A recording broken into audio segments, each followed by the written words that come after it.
Hey everyone, welcome to Gray Matter, the podcast from Greylock. I'm Mike Duboe, a partner here. My guests today are Zedd and Jack, the founders of Magic Eden, a leading NFT marketplace that has north of 95% share in the Solana ecosystem and has really been one of Web3's fastest growth stories over the past year.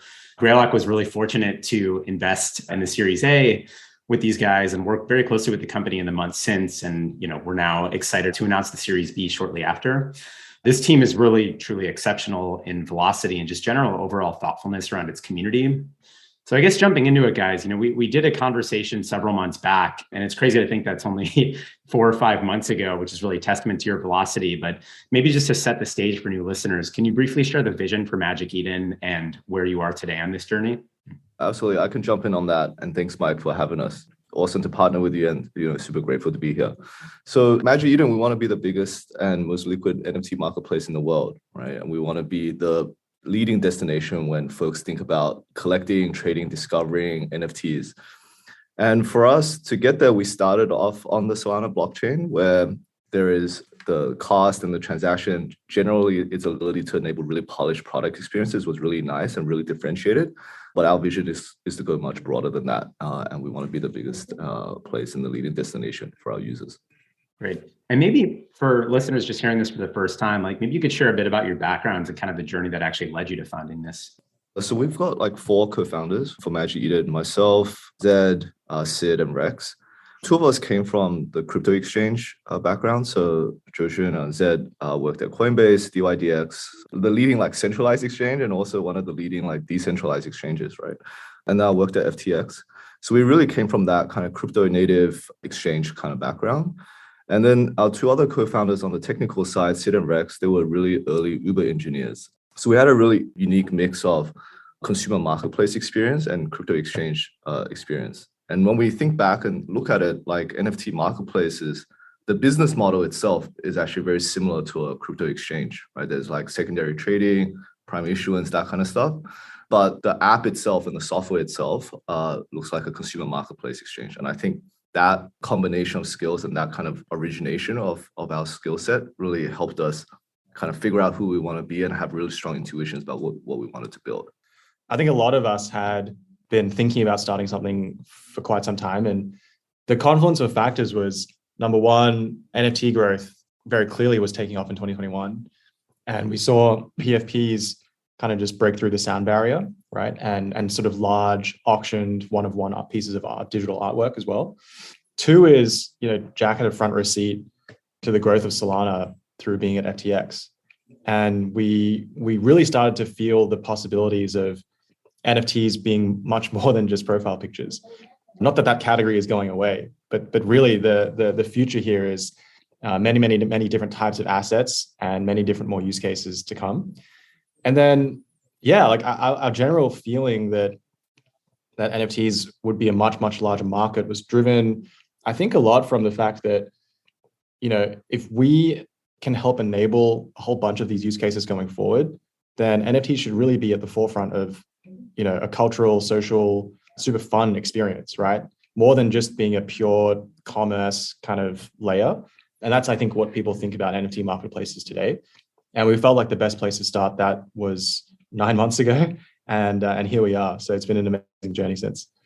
Yeah, there's a bunch of awesome points to dig into there. I want to actually start with talking a bit about Solana. So one of the things, as you highlighted, that's really notable is just how much more accessible it is as a chain due to transaction fees and just kind of where the price points of these NFT projects lie in Solana.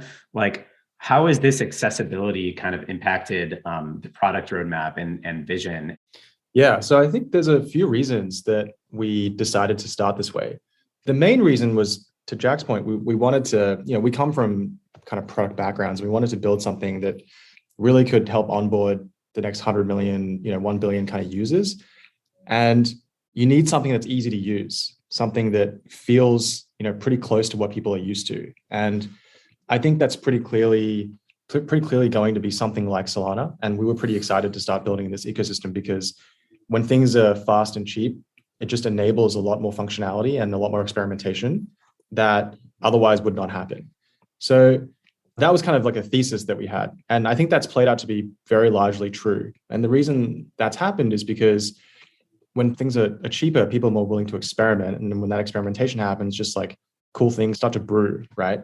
And then for us as a team, what does that mean? So that means that, what we are building is sort of something more general and something that enables a bunch of these new creators to come and do something, right? And the classic example that we have seen so far is, and this is something that is a big focus of the Solana ecosystem too, is around gaming, which we can absolutely talk about in a little bit. But this has absolutely guided the way we think about our product.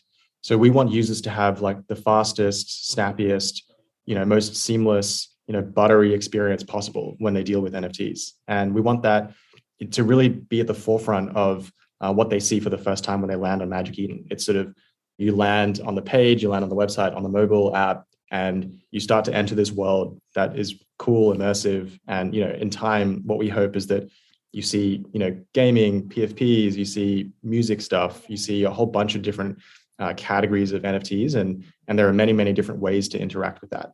It is buttery. The experience, actually, it's kind of like night and day if you've actually worked with other NFT marketplaces as a consumer. My first time transacting in Magic Eden was almost like a breath of fresh air. And this was just a few months after it, maybe even less than that, when it went live. And so clearly, some of it's driven by just the underlying chain. But I think more important than that is kind of your product DNA and just like how quickly and thoughtfully you've been able to ship on product. Can you talk a little bit about kind of some of the recent kind of product features and maybe where the product's going as you start to work more with kind of different NFT use cases?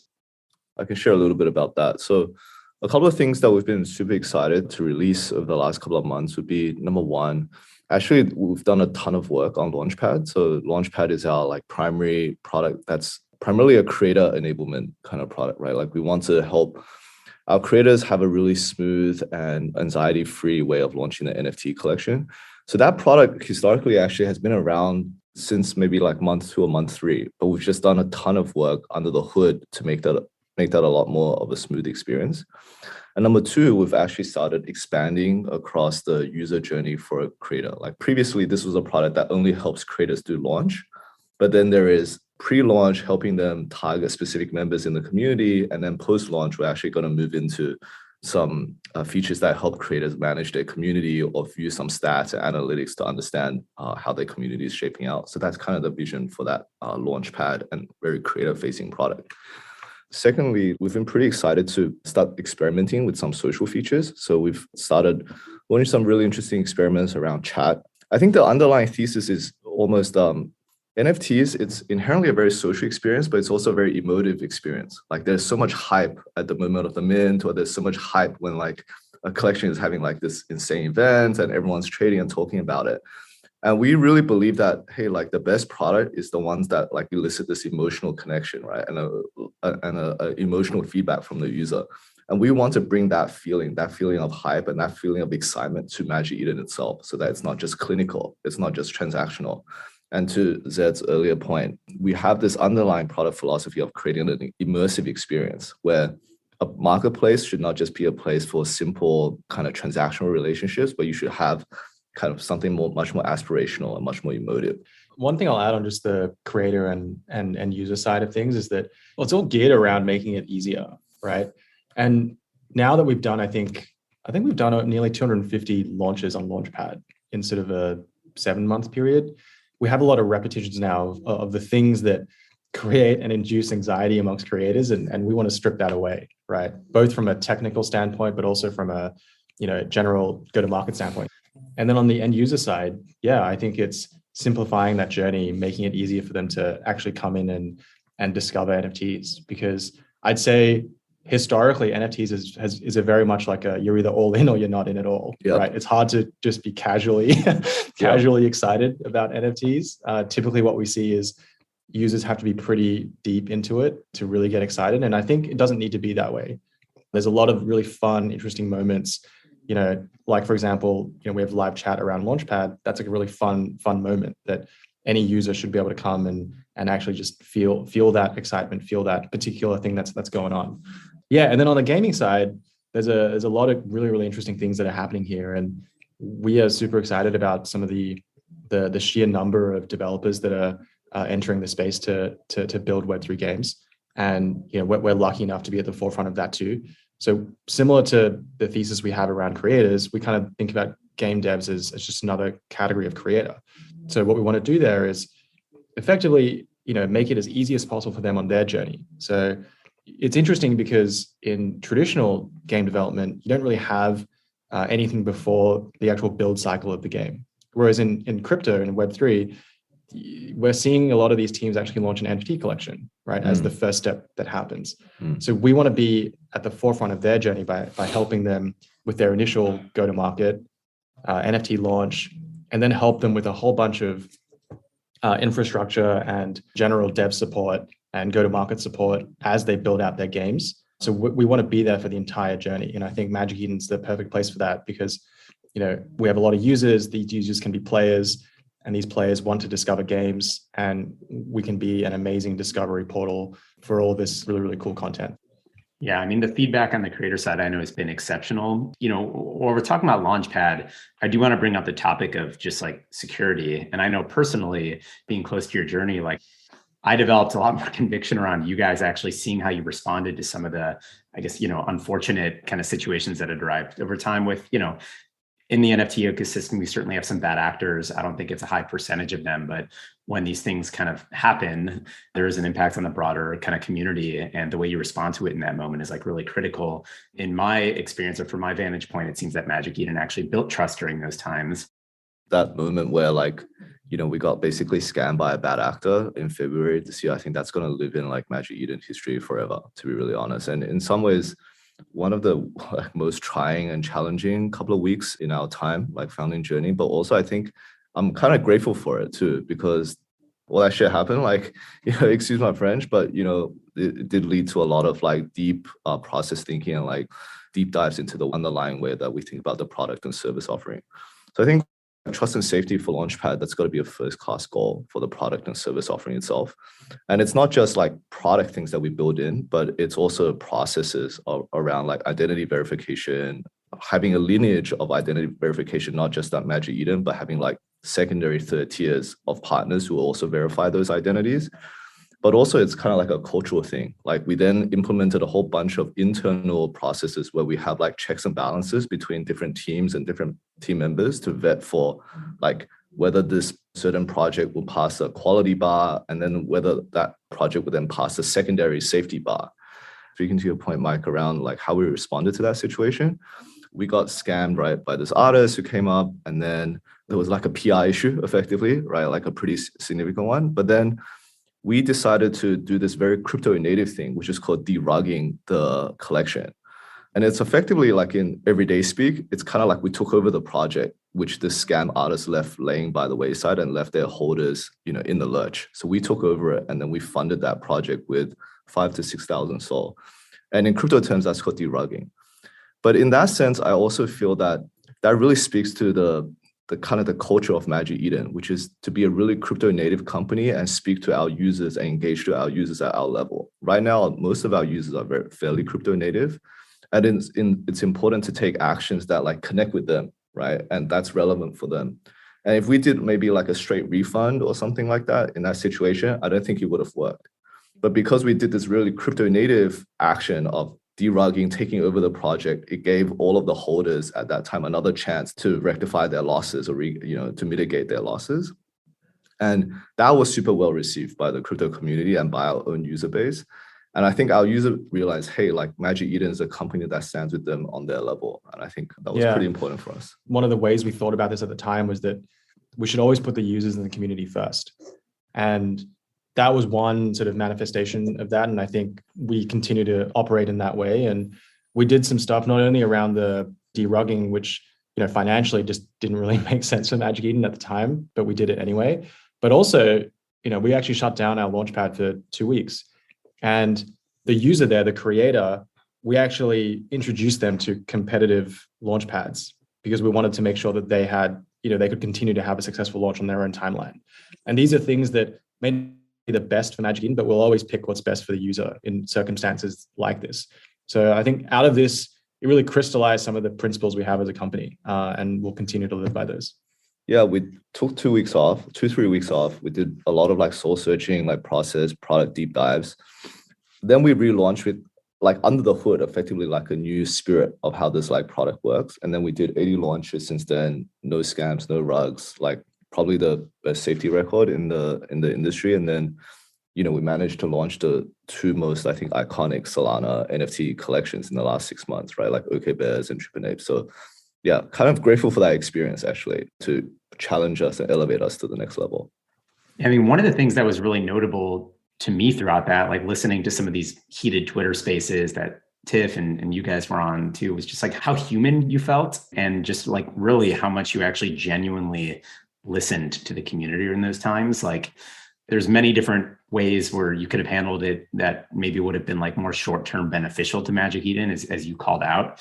But I think like, at least I felt a genuine sense of like empathy and actually listening, which I think, has clearly made its way back into the product, but also, how you guys manage community, the infamous Magic Eden intern managing Twitter account and all that. Yeah. So, there's one interesting thread here that we could get into around the topic of like decentralization and being community owned. And so, you've publicly stated that you want to be community owned at some point, like when the time is right to decentralized.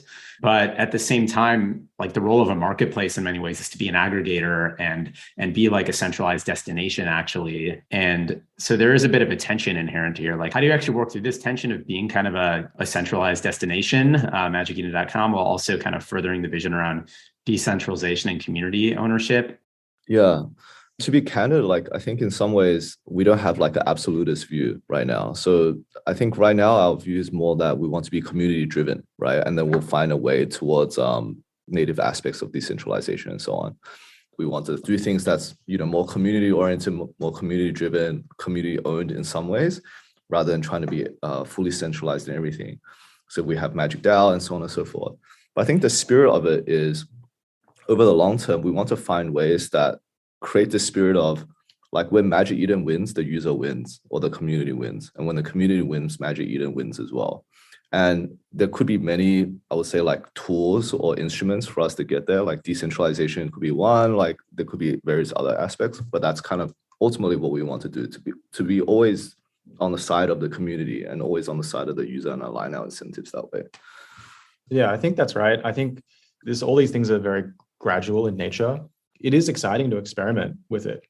I think as a team, we like to try new things, and sometimes like we're open to new things. Sometimes to our detriment. We released an NFT collection called the Magic Ticket, which gave our users in the community access to the Magic DAO. And then the Magic DAO, the vision for that over time is that we want that particular community to be more and more involved in some of the core decisions around Magic Eden. And yeah, like it's not going to happen overnight. And a lot of these, DAO communities are hard to run, and that's just the reality. But we do actually want to experiment with it, which is why we started this early. So today there's some things that already happen, which is community votes that enable what goes on to some of the carousels on the homepage, as an example. We're trying to encourage developers to come and build various products, whether it's like sniping tools, analytics tools, in-game marketplaces, all through Magic Eden's infrastructure. And then, the third thing I would say is that, we also just want this community to have fun, right? Because NFTs, as Jack said, it's really inherently social. And a lot of that social activity has happened and really picked up over the course of time through COVID and the pandemic. And now as people come into more and more in real life events and activations again, we're hosting more and more events kind of through the DAO, which is really cool. So we hosted a big event for NFT LA. We have another big one coming up for NFT NYC. And these are the types of things that we want our community, the Magic Eden community, to really come and experience and meet other people, meet us. Yeah, it's a really, really important part of us as a team and our culture. So expanding that through the rest of the Magic Eden family, so to speak, is important for us. And I love the point on experimentation there. Like I think in some ways, velocity of experimentation, velocity of learning is one of the best predictors of company success. And you guys are a great kind of case example of that.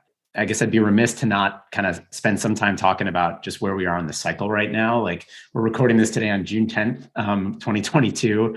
The broader NFT market and really all the chains are undergoing, more of a down cycle. Yet Magic Eden has actually continued a rapid ascent during that time. And so I think the stats I was just looking at over the last 30 days, like doing almost 5 million Solana volume across 1.5 million of transactions, 250K active wallets over the last 30 days.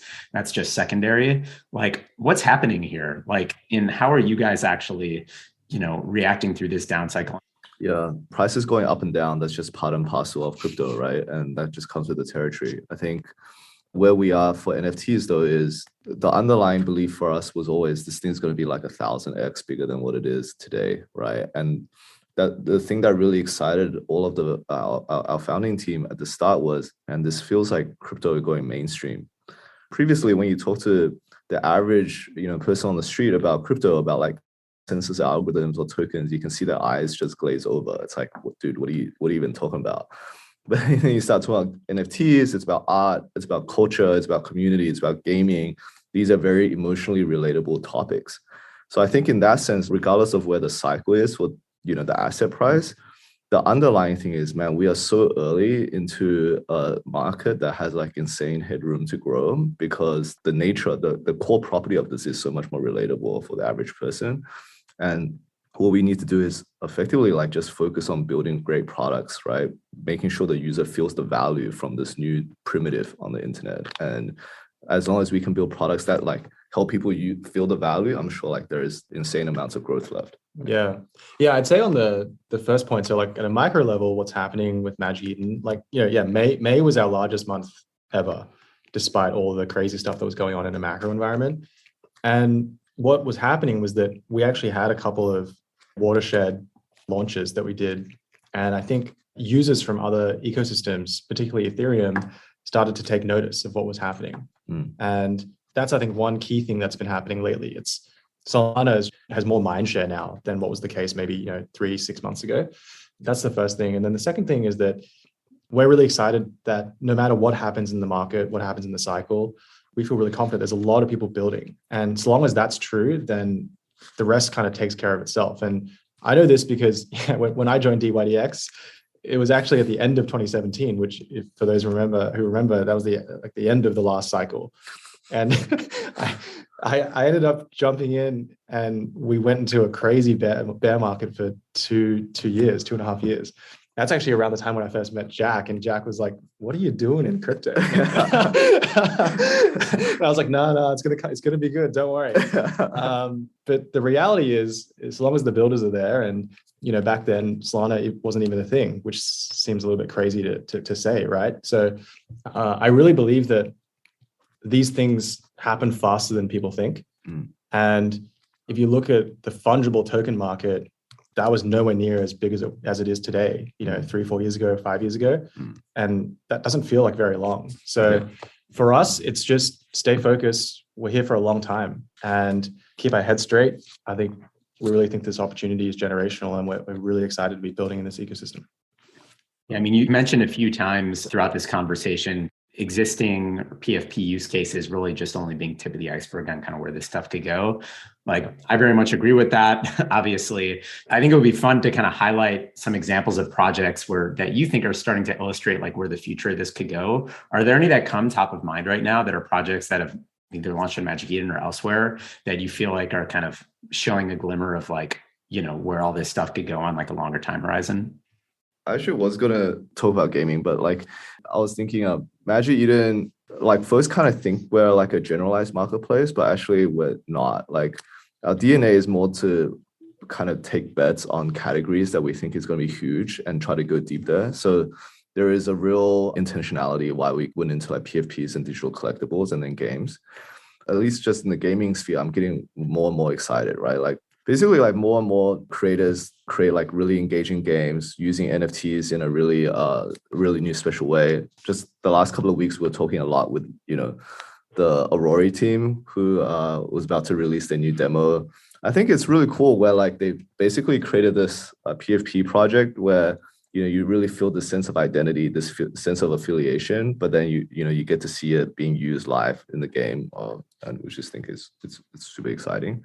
The OK Bears story is really cool too. Like that was really iconic for us. That would be one of the watershed creators that we feel privileged to have enabled and helped launch in May. The project itself is kind of around like digital collectibles, but the underlying story is so human and so inspirational, right? Like these are folks like Aussies as well. They've been, working really hard in the space, and they came from this true sense of authenticity. So they were like a lot of NFT projects, the founders will try to like overly financialize it, right? Like overly hype it and say like, hey guys, you should never sell or something like that. But when we met the project founders in person, they were saying, hey, the most touching thing when we said, when we were about to launch OKBears is they were choosing between Ethereum and Solana. But then they went and actually talked to their community and said, hey guys, could you take some photos of where you are and maybe show the OKBear like sign, right? Like this like hand signal that they use to show that they're like affiliate fan of OKBears. And people sent all these photos of them in kind of like, emerging economies or like not in the most like affluent, environments. And then the founders are like, man, we have to choose Solana because yes, we can make a ton more money. We've built this massive brand if we launch on Ethereum, but actually we should do something that's really true to our users, right? We don't want to lock out our own fans from being able to access this thing. And then later on, when they launched on Solana, they then received all these stories about their holders saying, hey man, I'm so sorry, I had to sell my bear, but this was like life-changing amounts of money for me. I managed to like buy a house, or I managed to like, change or pay off my mom's loans or something. And it would only be like 50 SOL. It was like $2,500 or something like that. But those kind of stories is so heartwarming. It's like, man, this is having a real impact on the community. And also the founders had so much humility to choose the tough path, right? Not the overly financialized path to enable something. I thought that was really cool. Yeah, no, really cool. Yeah. I think the one thing I'm starting to see, which I think is going to start to get really fun, is these kinds of projects like OKBears and all of these PFPs, is that these are primitives, right? And people are starting to create like token gated content in some way, or like token gated access in some way. And we're starting to see this where it's like you get access to some perks, or you get access to a particular set of events, or you get access to particular like sets of tooling, right? Which is kind of interesting because it's like flipping the SaaS model in some ways. You like buy this NFT, you get access to some type of software. And I think that's pretty amazing actually. And some people are building these pieces of software to use on top of Magic Eden or use in other places within the NFT ecosystem. That's something I'm pretty excited about. And yeah, I think, lots of creators experimenting with this. Yeah, I've always felt like the classification of certain projects just as PFP projects is kind of missing the point, given that it's really about kind of what's behind that and what that membership actually, like yields over time. Yeah, I think you hit it on the nail. Like, I think PFP itself is, it's like a misnomer. It's like too broad of an umbrella term. There's a bunch of value that sits behind what is the thing that you buy. Right. Yeah. I feel like you have an exceptionally unique culture, and it would be an absolute blast to work there. Maybe you could talk a little bit about, you've talked about the community, but how about internally to Magic Eden? Like, what are some of the cultural tenets that you're building the company on? And I guess maybe, shameless plug for roles that are high priority and where people could kind of reach out to you guys. Yeah, absolutely. So we do have 4 cultural values: user obsession, unity and ownership, Web3 over Web2, and then champions mindset. And in some ways, like, we were very allergic to calling these things cultural values for the longest time because we didn't want them to sound like, empty platitudes or slogans, right? Like, as you often see them in some ways. But we distilled these principles or like values actually through learned experience, but actually, through the wins, but also a lot of the L's and a lot of the, challenges we had to overcome. And I think the one that's most relevant to hiring and like how we think about internal team culture is like Web3 over Web2. So we absolutely want to have, the world's best. We want to build like an elite team of tech and business athletes who really, who can help us elevate. But in some sense also, we also want to be a super crypto native company that embraces crypto culture. And I think right now we're creating this really awesome balance within the company, or this awesome, maybe not balance, it's like this awesome like symbiosis or combination where we have deep functional experts, like people who build like super scaled infra at like Fang, right? But then we also have folks who are really, really into crypto culture. So they worked at like, the most like deep frontier crypto companies, but we've kind of cultivated this culture of like deep mutual respect and mutual learning. Like everyone is here to learn something from everyone. Ultimately, what we want is to say, hey, at Magic Eden, we need the lifeblood of our users within the company. That's why we want folks who really understand crypto culture. But hey, we also want to be the biggest NFT marketplace in the world. So you need some deep functional experts. Yeah, I mean, I'll sum it up as just like, I think we've been very, very targeted in trying to hire the best talent from both Web 2 and Web 3, right? That's really important for us. Two is, I think we want to hire people who want to have fun, who find this interesting, and also like to win. Because I think ultimately, make no bones about it, I think we're here for a long time, and hopefully we can be the biggest in the space. And yeah, some of the key roles we're hiring for, I think definitely hiring much more for our gaming team. That's like a core area for us. I think engineers of all kinds, where I think while other folks might be slowing down or ramping down in this market, I think we will likely be accelerating our engineering hiring. Yeah. Well, I mean, in so many ways, like marketplaces are some of the most fun businesses to work on, certainly from a growth standpoint, but really like across the board. I mean, the kind of hybrid of marketplaces and then all the stuff you're kind of yielding in Web3, like, I couldn't think of too many more exciting businesses to work on if you're interested in marketplaces or kind of crypto writ large. So thank you guys. It's been a good conversation, and kudos on all of the momentum. Like, I learn a lot and am inspired every time I talk to you guys. And so appreciate you making the time. And for those listeners, if you want to hear more stories for entrepreneurs, you could subscribe on SoundCloud, Spotify, YouTube, really wherever you get your podcasts. And also all the Grey Matter content's up on greylock.com. So thank you for listening. And that wraps this episode of Grey Matter. Awesome. Thanks so much. Thanks, Mike.